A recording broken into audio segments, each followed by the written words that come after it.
Second Thought is a 100% viewer-funded operation. If you'd like to help support the channel and get some great perks while you're at it, consider becoming a patron at patreon.com/secondthought.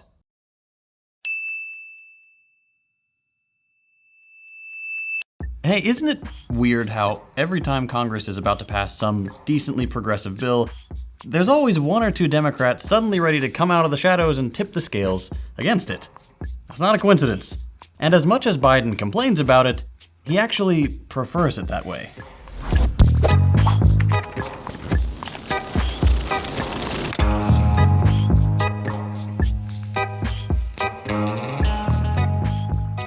"2024 is an election year, and unfortunately for Biden, his approval rating is in the toilet. I won't go through his whole track record, but just to refresh your memory, Biden promised a $15 minimum wage. Didn't deliver. He promised to enshrine the federal right to abortion. Didn't do that either. He promised to cancel about $10,000 of student debt per person and ultimately came in way under that number.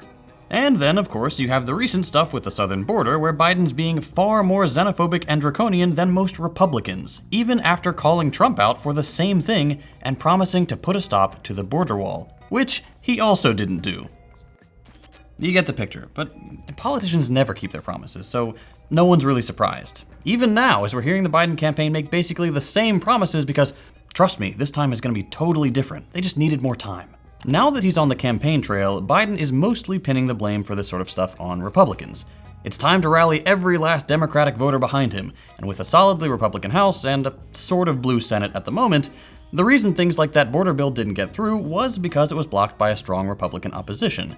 So it makes sense that Biden is really keen on making them look like obstructionists. But that really doesn't explain all the broken promises.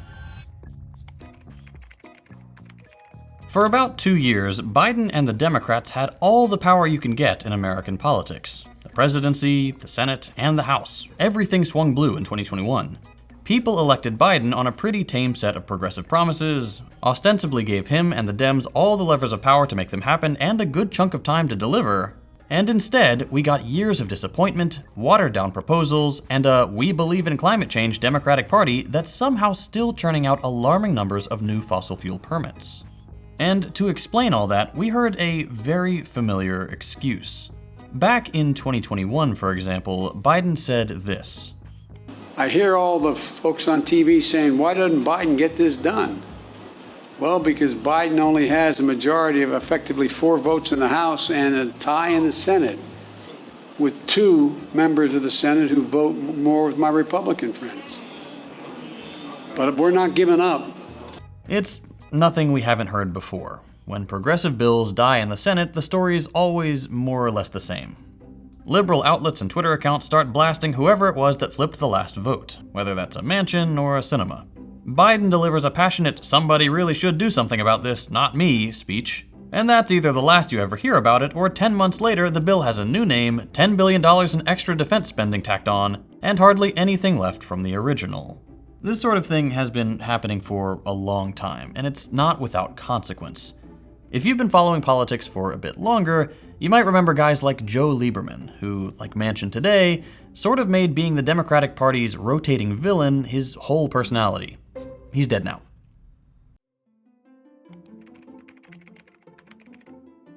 If you don't remember him, Lieberman was famous for a few things. Being aggressively pro-Iraq war until the day he died, and back in 2009, rejecting Obama's plan to include a public option in Obamacare.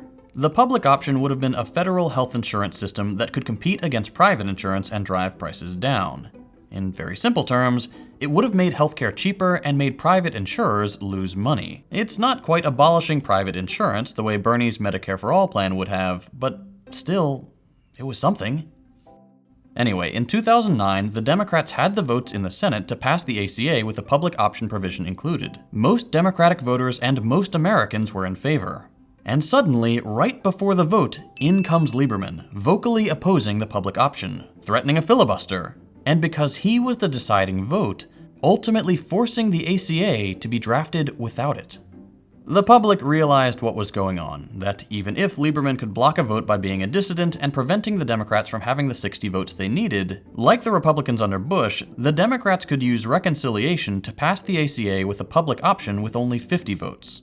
Then, once again, out of the woodwork comes Jay Rockefeller, another Democrat-aligned senator suddenly reversing months of his own pro-public option rhetoric and refusing to vote for it because, well, the timing isn't very good.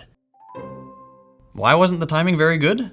Well, because the timing allowed the Democrats to actually exercise power in a way that would have benefited their constituents. Typically, that's good.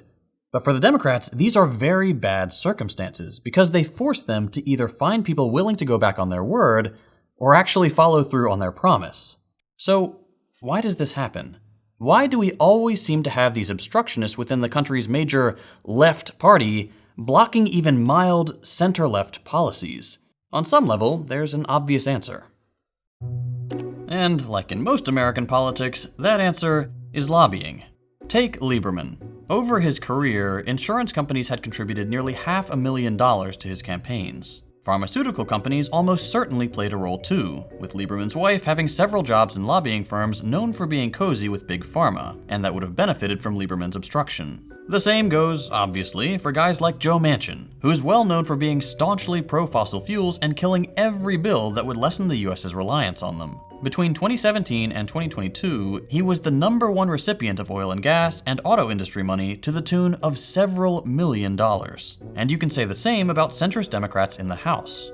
Earlier this year, 8 House Democrats asked Biden to lift a pause on liquefied natural gas export permit approvals. According to Jacobin, 4 of them received more than $1.6 million in oil and gas donations, and the other 4 got more than $300,000 from the energy and natural resources industry. This flies in the face of a Democratic Party that is very publicly outspoken that climate change is an existential threat. But those examples are all very direct, somewhat out-in-the-open campaign donations. If receiving money from lobbying groups while in government doesn't sound like enough of an incentive, there's always the reassurance of the revolving door. See, being despised by your party might make your seat a little less stable, might make your party more reluctant to select you for candidacy for your state, and might generally attract a lot of hate you might not want to endure for decades. For those who don't like being public targets, there's always the option of bowing out and getting just a regular lobbying gig where the connections you made in Congress are incredibly valuable. And sure enough, roughly 60% of retired lawmakers land in jobs where they end up influencing federal policy for significant salaries, at least in the exiting class of 2019. That's the case for Joe Donnelly, a conservative Democrat named as a partner in 2019, his centrist friend Doug Jones, and your favorite, Joe Lieberman, who left office back in 2013. This possibility to cash out by staying cozy with corporate lobbyists matters to conservative Democrats. How do we know that? Because none other than Joe Manchin told us so back in 2021, when he opposed the For the People Act that would have slowed down this revolving door and made it harder for Congresspeople to become federal influences. Manchin wrote his own version of the bill that cut that specific ethics provision and would set up him and his centrist buddies for the foreseeable future.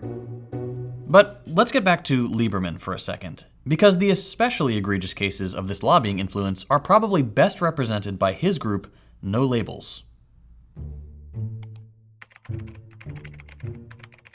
No Labels is a nonprofit/political party started in 2010 with the purpose of bringing together centrists and moderates in the US to grab seats from progressives. Their rhetoric is predictably uninspired and mostly characterized by calling themselves representatives of the common sense majority, while throwing everybody who doesn't work with them under the extreme header, in a country with 2 nearly identical parties. Anyway, No Labels doesn't publicly reveal who its donors are. As a nonprofit, that's technically allowed, if a little weird. But the problem for them is that that hasn't stopped journalists from figuring this stuff out. And as you probably expect, well, it's a lot of classic Republican donors who would not be disappointed at all with having a few spoilers in the ranks of those who caucus with Democrats. Louis Bacon, a regular GOP donor, gave No Labels about $1 million to elect more centrists, for example. James Murdoch, former chief executive of 21st Century Fox, the parent company of Fox News, put in at least $500,000. Nelson Peltz, a big Trump donor, put nearly $900K into the No Labels super PAC. I think you get the idea. According to Open Secrets, No Labels has something like 8 super PACs playing with several $1,000,000, and frankly, those 3 names barely scratch the surface. There's a lot of demand for people willing to act as spoilers to aid the Republicans, and centrists have a lot to gain from playing that role. But if you're like me, this explanation doesn't feel complete.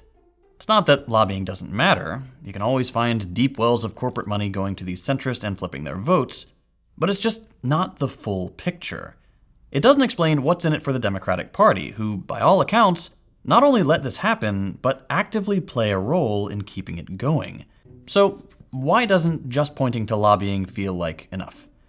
For starters, conservative Democrats don't always get the most campaign donations, from corporations or in general. If the only explanation I gave you for why are they like this was money, that little piece of evidence would pretty much crush my whole argument.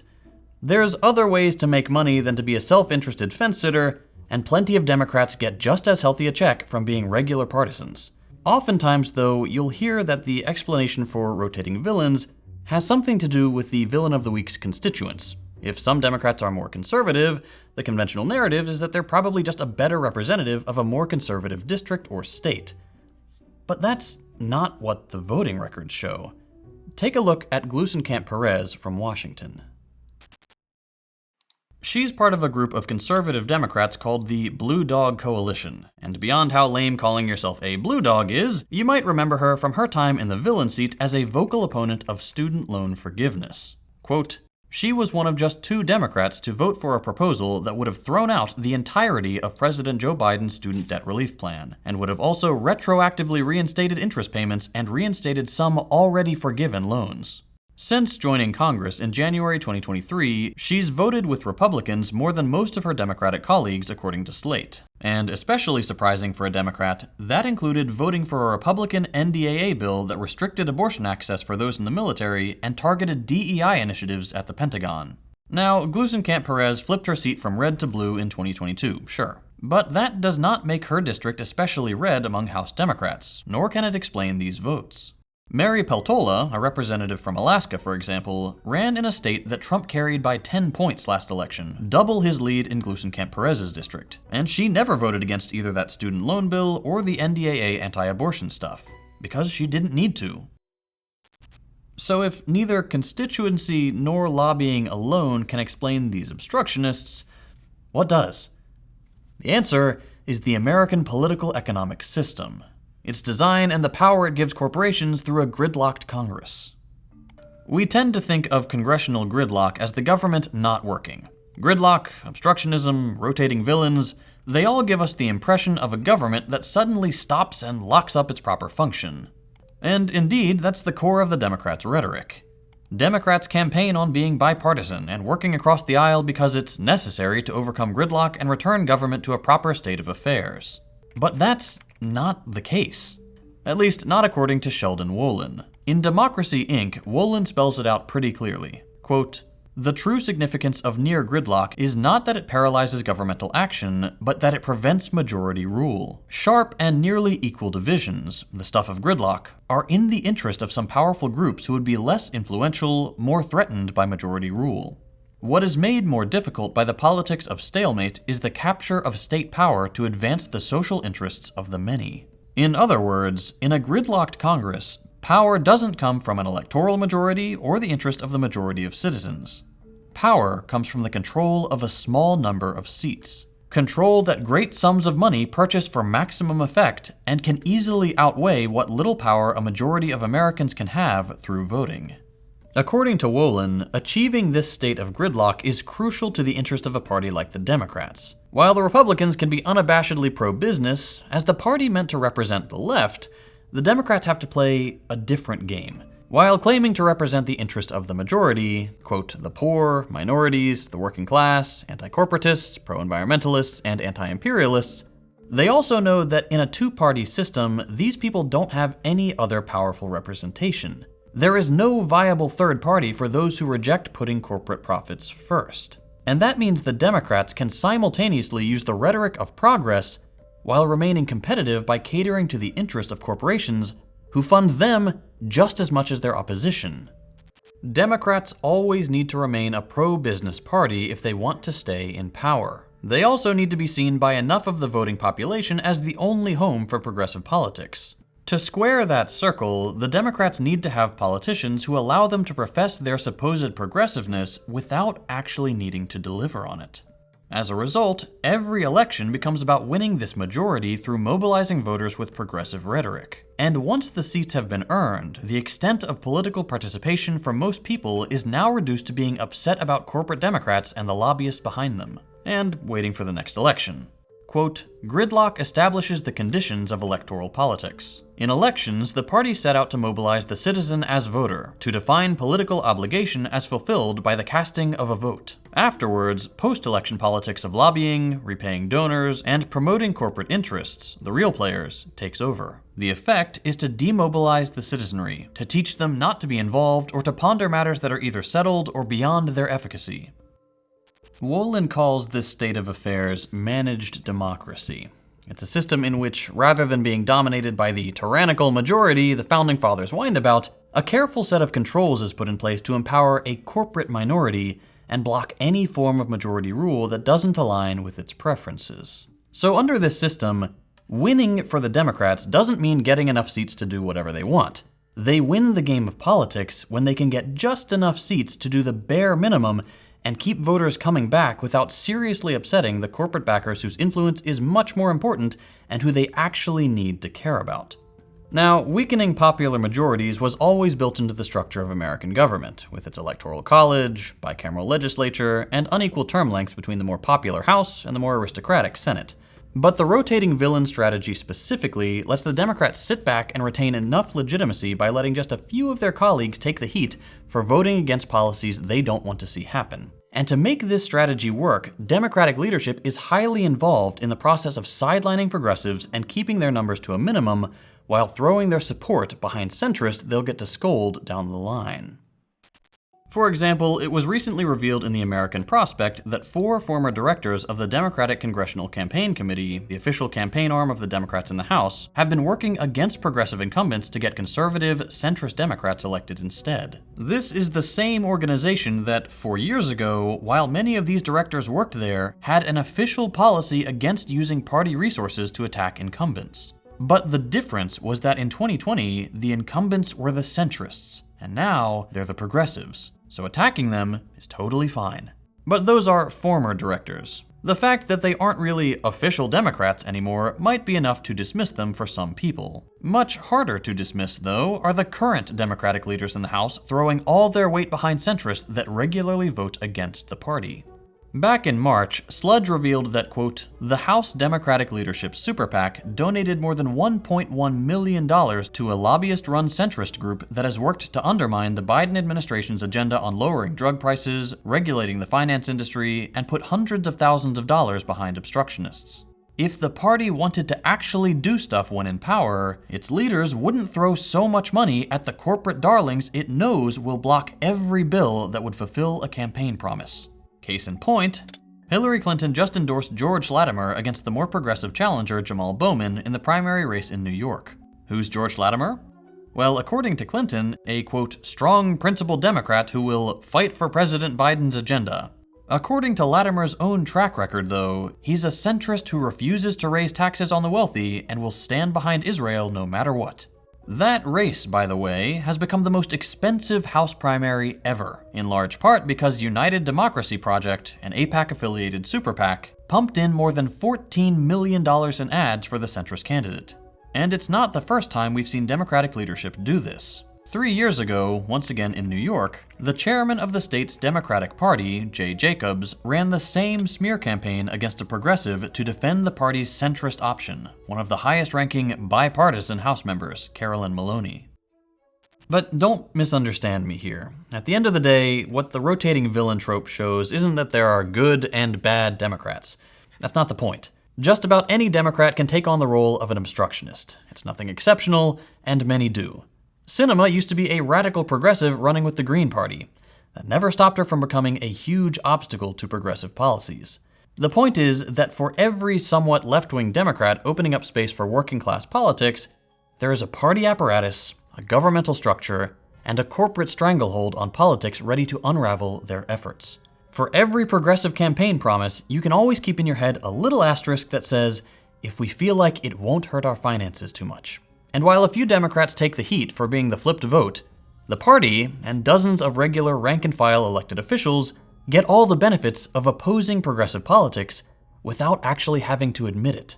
The truth is that the Democrats will never be a force for radical change in this country. Radical change comes from the organized masses, and that is not who the Democrats represent.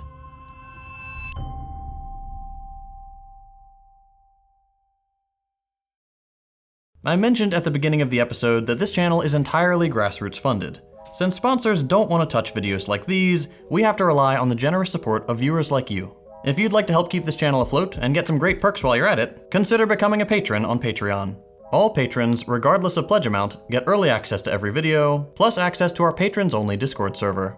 We just made a major update to the Discord, with a revamped leveling system and monthly Discord Nitro giveaways to active members. We've also got a bunch of other cool stuff like a book club, live Q&As with me every month, and a dedicated educator role for users ready to answer any questions you have about socialism. We've built a thriving community, and we'd love for you to be part of it.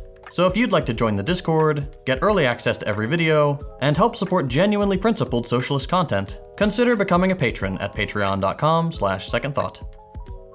If you enjoyed this video, leave us a like. If you hated it, a thumbs down. You can check out our other content by following the links on your screen. Thanks for watching, and we'll see you next time.